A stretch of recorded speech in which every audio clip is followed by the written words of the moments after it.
So we all know courts exist in this country, but you might be wondering, how do I approach these courts?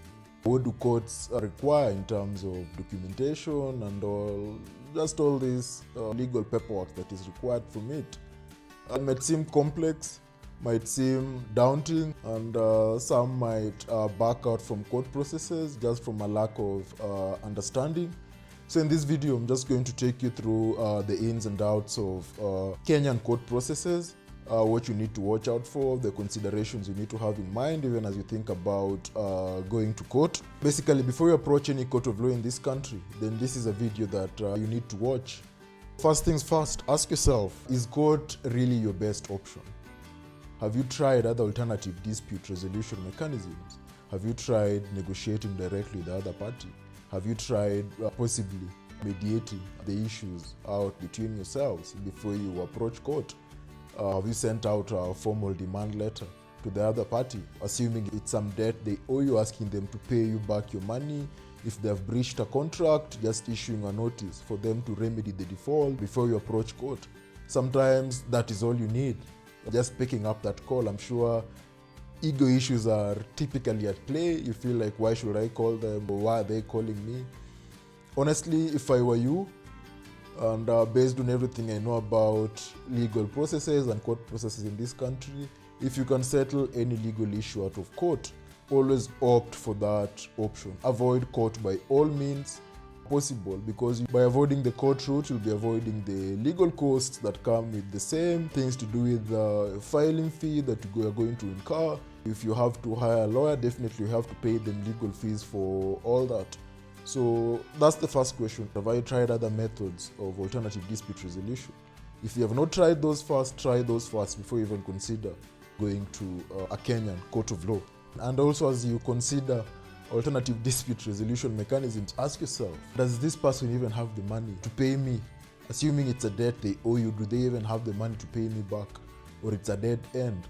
Because if you definitely know this person is broke and you cannot see any realizable assets that you can instruct an auctioneer to go and repossess, sell, and recoup your money, and you just know this person is dead, broke, then it will be completely pointless for you to approach court for legal recourse, because at the end of the process, you'll just have a paper judgment, which is going to be unenforceable against a party who does not have any realizable assets.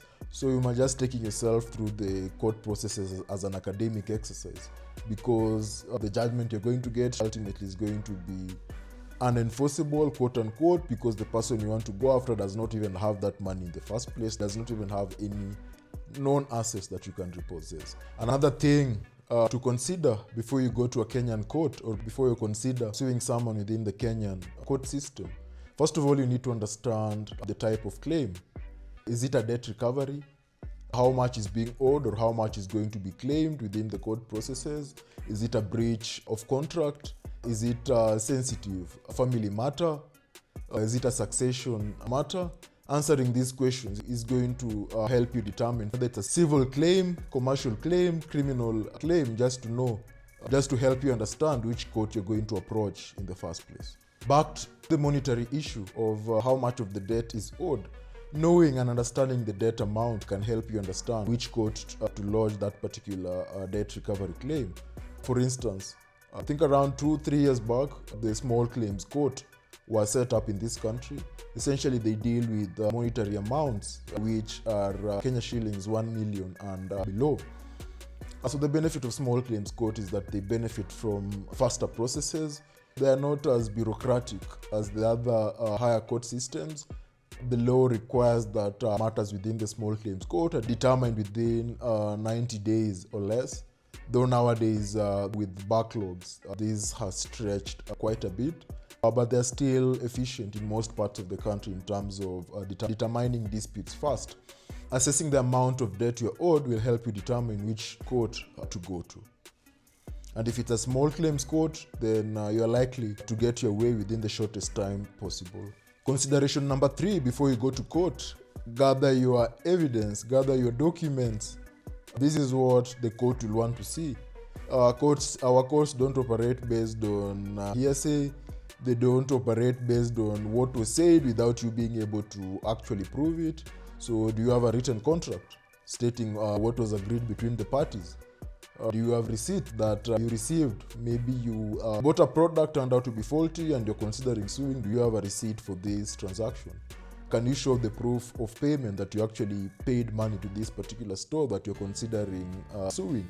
So gather your evidence and just make sure that everything is nicely organized. Another thing to consider is also jurisdiction, something that you need to be very open and candid with your lawyer. If it's a contract, where was the contract signed and where was it performed?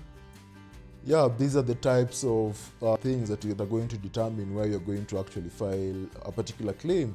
For instance, if a contract was entered into in Nairobi, it was performed in Nairobi, and sometime down the line you relocate, let's say to Mombasa or even to Kisumu, you cannot decide now to file that claim in Mombasa or Kisumu just because it is convenient for you. No, that is not allowed. So you need to know if the contract was signed in Nairobi, if it was performed in Nairobi, then you need to file that particular claim in Nairobi. There are some questions that your lawyer is going to ask you just to help you understand where to file a particular claim. Because if you file a claim in the wrong court, then opposing counsel is going to file what we call a preliminary objection, objecting to the suit being filed in that particular jurisdiction. And if the preliminary objection is allowed by the court, you're going to be slapped with what we call costs.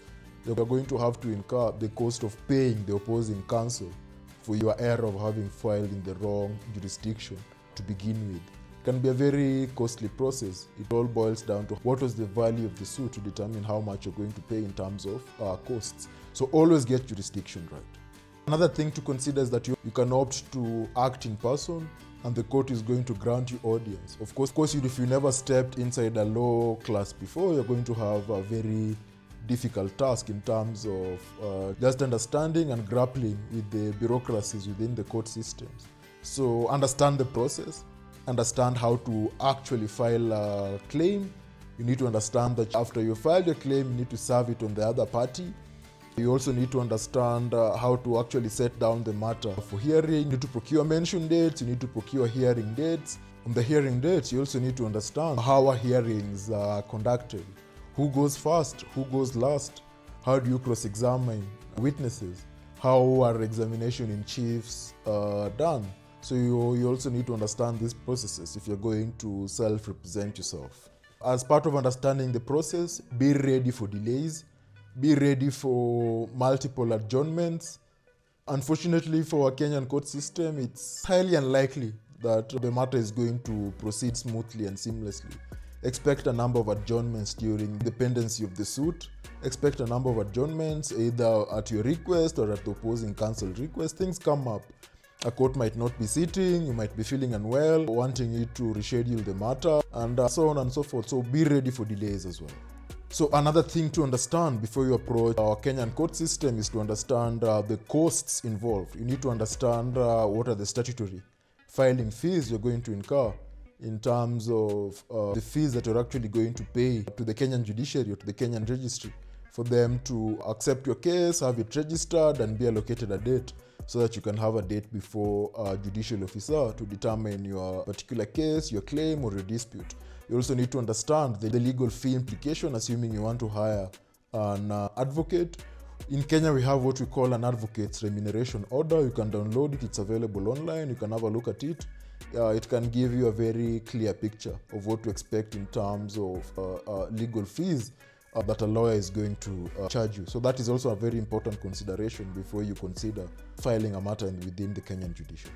Final question before filing that particular claim: is it financially worth it? Is it emotionally worth it? Financially worth it in the sense that is this a monetary claim that you can let go? For instance, if it's a debt recovery, you're going to spend so much time. So at the end of the day, you need to consider, if I spend this much time, could I have had better use of my time if I spent it elsewhere?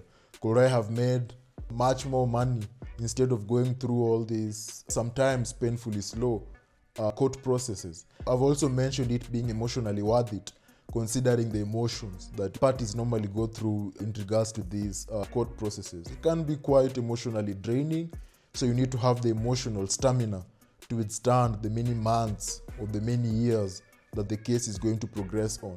So ask yourself, is it financially worth it? Is it emotionally worth it? Do you have the emotional stamina to see this case off? You also need to ask yourself, what is the fallback plan if the other party doesn't comply? Don't just look at it from the beginning, yes, I'm filing a suit, but what if I turn out to be successful? What is the fallback plan for me if the other party does not comply?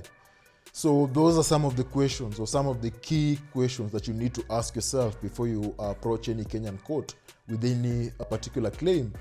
This video is to help you understand how Kenyan court processes work and function, why your lawyer will ask you certain questions before they actually file your particular claim. So it's very important that you just go through these basic questions or basic requirements that are required within our Kenyan court systems.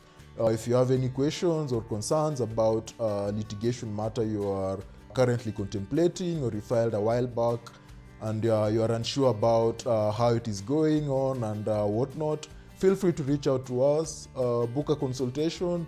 We'll hear out your pain points and just help you address the issue with clarity, diligence, and just to ensure that we get the best possible outcome for you.